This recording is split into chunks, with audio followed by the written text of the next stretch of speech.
There exist realms beyond the cartographer's pen, spaces woven not from earth and stone, but from the very fabric of thought, emotion, and memory. Carl Jung, a towering figure in modern psychology, cautioned us not about external adversaries, but about the inner landscapes that insidiously erode the spirit. These are not mere shortcomings or ingrained habits. They are psychic territories, domains of consciousness where the self gradually loses its clarity, dignity, and sense of direction. Jung understood that adversity can often pave the way for growth, yet he also recognized the existence of psychic locales where suffering devolves into self-destruction, yielding no possibility of advancement. Here are 7 such places where, according to Jung's profound psychological and philosophical insights, the soul must never take up permanent residence. First, the house of denial where the shadow is rejected. Jung stated, "Until you make the unconscious conscious, it will direct your life and you will call it fate." In Jungian psychology, the shadow encompasses all aspects of ourselves that we consciously refuse to acknowledge. This includes our anger, envy, selfishness, sexual urges, fears, traumas, and even our latent talents and untapped potentials. The shadow is not inherently malevolent. It is simply the unacknowledged part of ourselves. Denial, therefore, is not merely a refusal to confront external realities.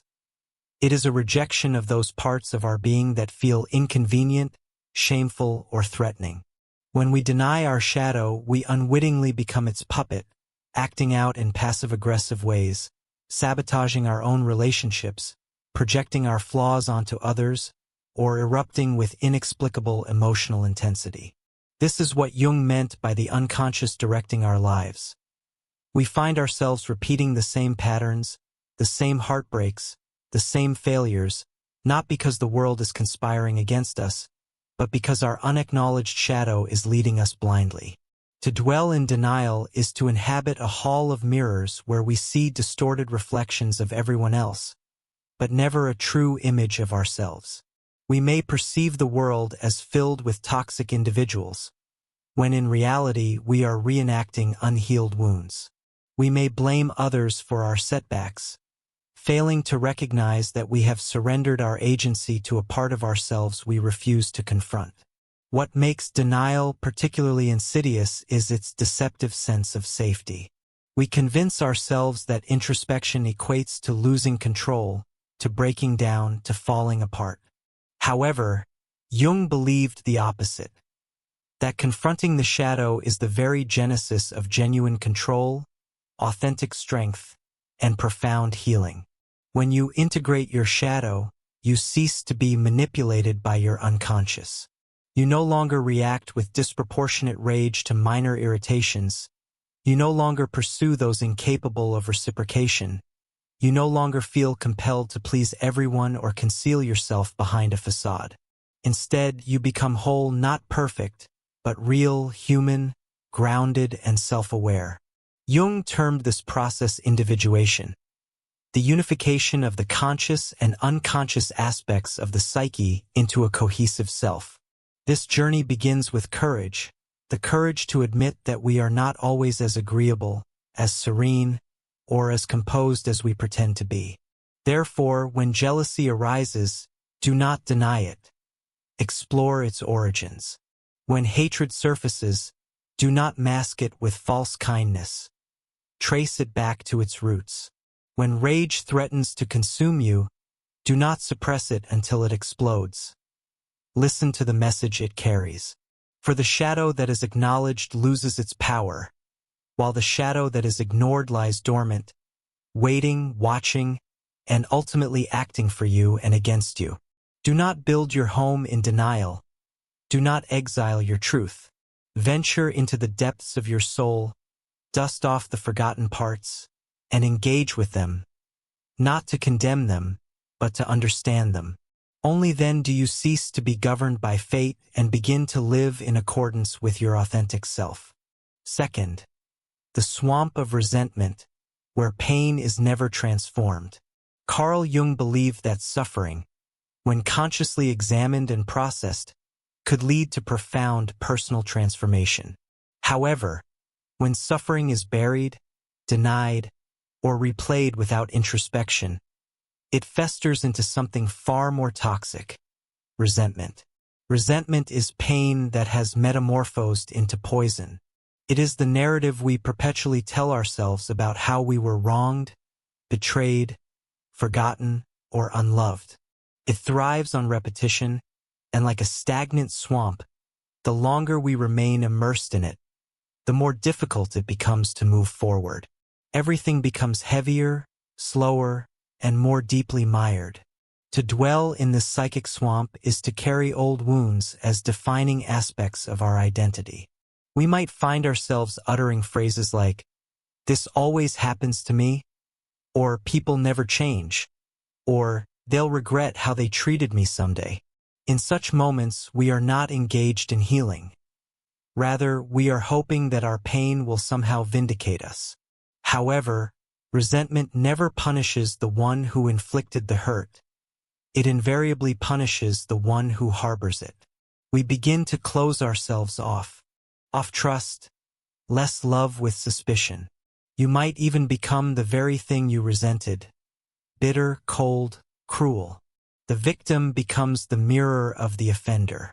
Jung taught that this is how the shadow sneaks in, by convincing you that your pain makes you righteous and therefore your anger is sacred. But in truth, anger unexamined becomes a chain. Forgiveness in Jungian psychology is not about letting someone off the hook. It's about breaking that chain. It is a radical act of reclaiming your energy from the past. It means saying, "This happened, it hurt, but I will not let it shape the rest of my life." Transforming pain doesn't mean forgetting it. It means making meaning from it, finding the lesson, the strength, the boundary it taught you to hold. Jung called this the alchemy of the psyche, turning emotional lead into gold. So if you find yourself in resentment, pause, ask yourself, am I feeding this or freeing myself from it? Because the swamp will always offer you a place to lie down, but don't mistake that stillness for peace. Third, the prison of guilt and shame where the self is condemned. There is a difference between guilt and shame. Guilt says, "I made a mistake." Shame says, "I am the mistake." Jung saw shame as one of the most dangerous emotional states, not because it's dramatic, but because it's quiet. It hides in the corners of the psyche, whispering that you are unworthy, unlovable, unfixable. People who dwell in this inner prison often appear functional. They work hard, smile in public, achieve success, but inside they carry a silent belief that they are fundamentally broken. No achievement feels enough. No love feels deserved. No forgiveness, even from others, penetrates the wall they've built inside. This is the tragedy of shame. It doesn't just make you feel bad. It disconnects you from your own soul. It tells you that you must become someone else to be acceptable, even to yourself. Jung believed that real healing begins not with perfection, but with self-acceptance. He did not encourage indulgence and wrongdoing, but he warned against eternal self-punishment.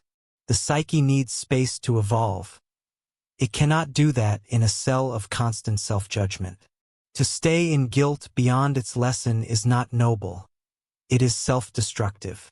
True remorse leads to growth, to repair, to responsibility, but shame, persistent, unyielding shame, leads to paralysis. And so Jung invites us to confront our inner judge, to ask, whose voice is this? Where did I learn that love must be earned, that I'm not enough as I am? Often this shame was planted in childhood, in religion, in trauma, in comparison, and yet we carry it like law. But you can choose today to begin unlocking that prison door, not by erasing the past, but by refusing to let it define your worth.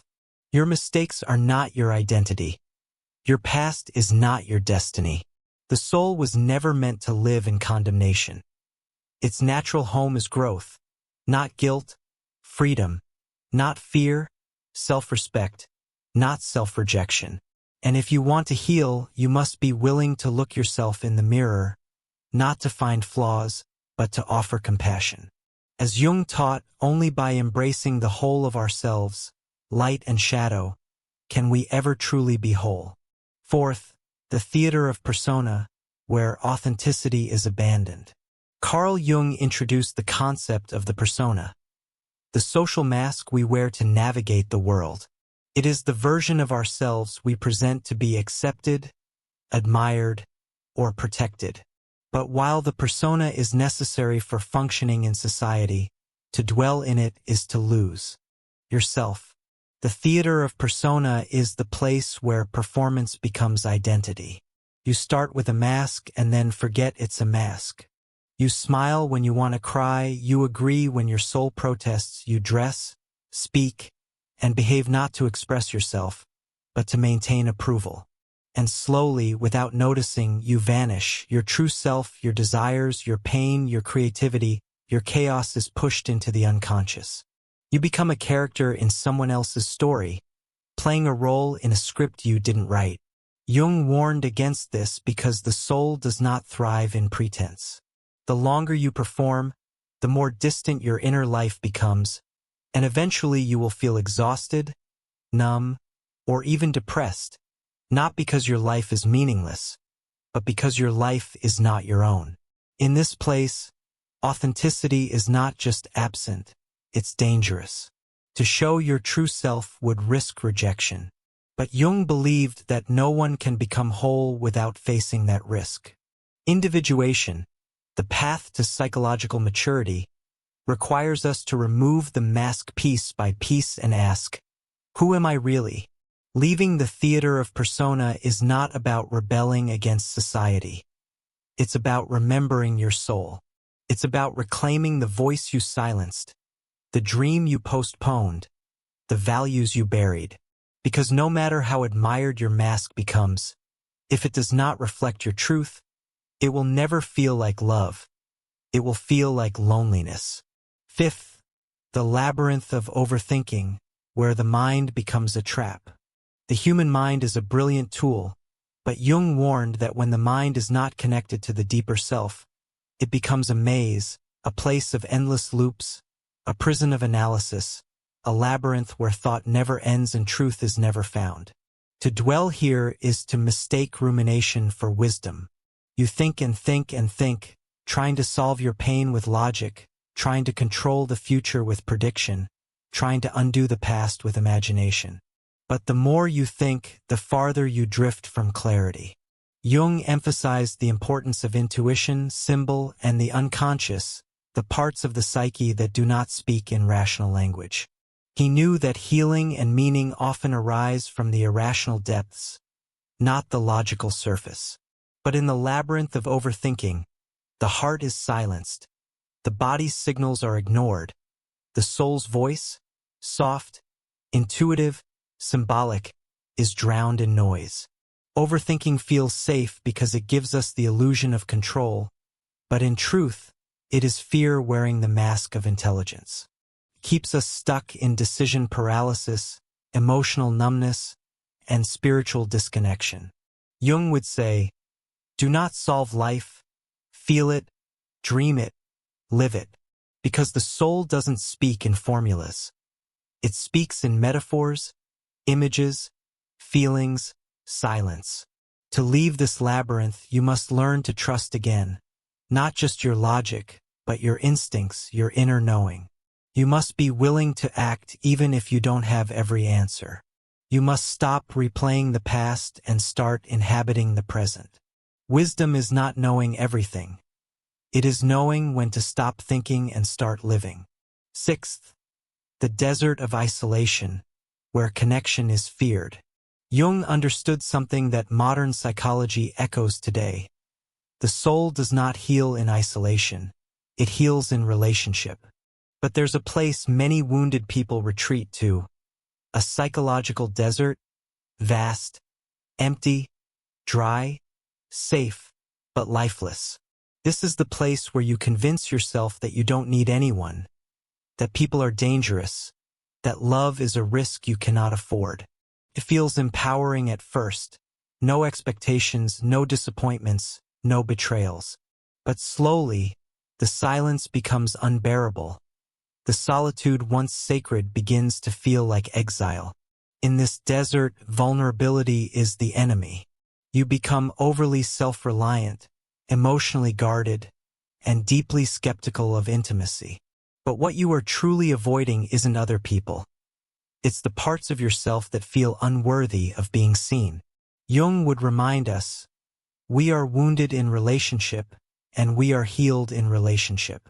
Shadow work, trauma recovery, self-discovery.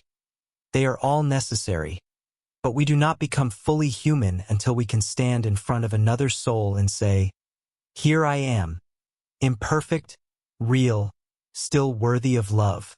To remain in isolation is to live without mirrors, without the sacred friction of connection, without the challenge and joy of being known.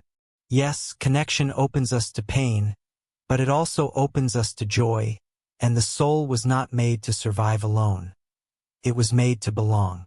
7th, the graveyard of the past, where the present is abandoned. There is a final place Jung warned against, the graveyard of the past. It is where people go when they are unable to let go of guilt, regret, nostalgia, or grief. This place is deceptive. It feels sacred to mourn, noble to remember, but to live there is to stop living at all. You become a ghost wandering through memories, reliving wounds, trying to resurrect what has already died. The mind replays what could have been, the heart clings to what was lost, and the present moment becomes a blur, ignored, unlived, unloved. Jung believed the psyche is always calling us toward wholeness, and wholeness can only happen now in this moment. But if you are facing backward, you miss the doors that open in front of you. Letting go does not mean forgetting. It means honoring the past without becoming it. It means learning to say goodbye, not just to people, but to versions of yourself that no longer serve your journey. There are lessons in the past, but no life, no new breath, no forward motion. So if you find yourself walking through this graveyard, kneeling before old heartbreaks, replaying old betrayals, pause and ask yourself, what am I keeping alive that no longer belongs in my story? Grieve it, forgive it, bless it, and leave it. Because life, Jung said, is not found in clinging to what was. It is found in becoming who you are meant to be, here, now, fully awake. So leave the places that shrink you. Step into the space where your soul can breathe. Not tomorrow, not when you feel ready, but now.